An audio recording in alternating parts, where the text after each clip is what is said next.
ازيكم يا بنات، اخباركم ايه؟ خلاص بقى رمضان بيدق بابنا، كل سنه وانتم بالف صحه وسلامه. طبعا بقى فرحته، بص مهما كانت الظروف ايه، فرحه رمضان بسم الله ما شاء الله بتبقى فظيعه. قبل ما نخش على الفيديو، يلا ما تنسوش في اللايك والشير والسبسكرايب. بصوا بقى، انا كنت بايته عند والدتي، فكنا صاحيين بدري انا وماما ورودي. بصراحه كنت سايباها نايمه بس صحت للاسف، يعني كنت انا ناويه اخرج انا وماما بس، فرودي صحت فجيت معانا المشوار ده. انا كنت نازله اجيب شويه حاجات ناقصاني، في خلاص بقى رمضان زي ما بقولك كده بيدق بابنا، فكنت نازله اجيب شويه حاجات ناقصاني، ووالدتي طبعا كانت برضك جايبه بتجيب حاجات برضك ناقصاها.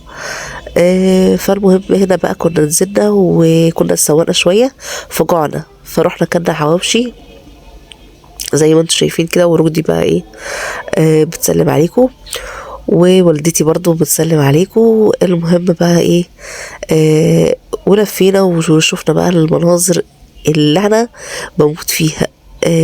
فرشة بقى الفوانيس، بتبقى منظرها فظيع، مبهجة جدا وبصراحة خطيرة. فصورنا بقى جنب الفوانيس الخطيرة دي.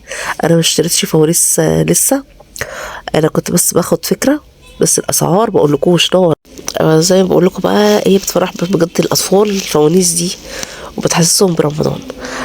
بس فصورنا كده جنب بقى الفوانيس، وكنت خلاص بقى روحت، وكانت والدتي معايا ووالدي جالي، فكنت عامله محشي بقى قبلها بيوم، كنت لفاه ومظبطاه يا دوبك بس على التسويه. اول ما روحت حطيته على النار، وكنت مطلعه فراخ، الراجل جه خدها علشان يشويها لي على الفحم.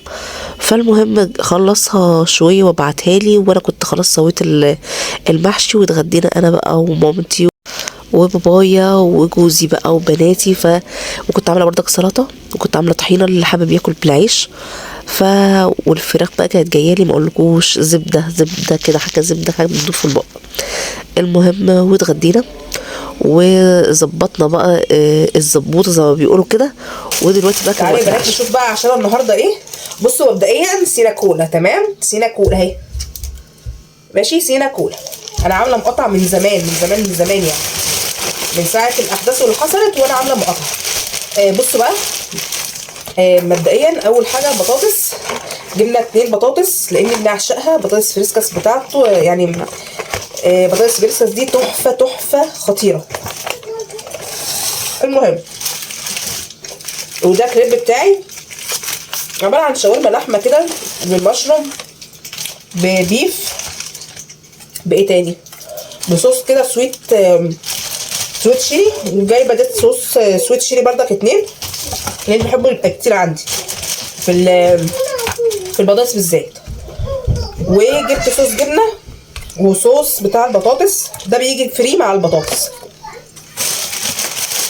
وايه تاني، بس صوص الجبنه لا مش بيجي فري. المهم بقى، وساندوتش سوبر كرانشي وكاتشب. وطبعا سينا كلها اهم حاجه، معناش بنجيب الحاجه التانية، خلاص مقطعين بقالنا مده كبيره من ساعه الاحداث اللي حصلت، وانا مقاطعه اي منتجات تخص اللي انتوا فاهمينه يعني، تمام. يلا ده عشاء بتاع النهارده، اتمنى بقى ما تنسوش في اللايك والشير والسبسكرايب. يلا باي باي.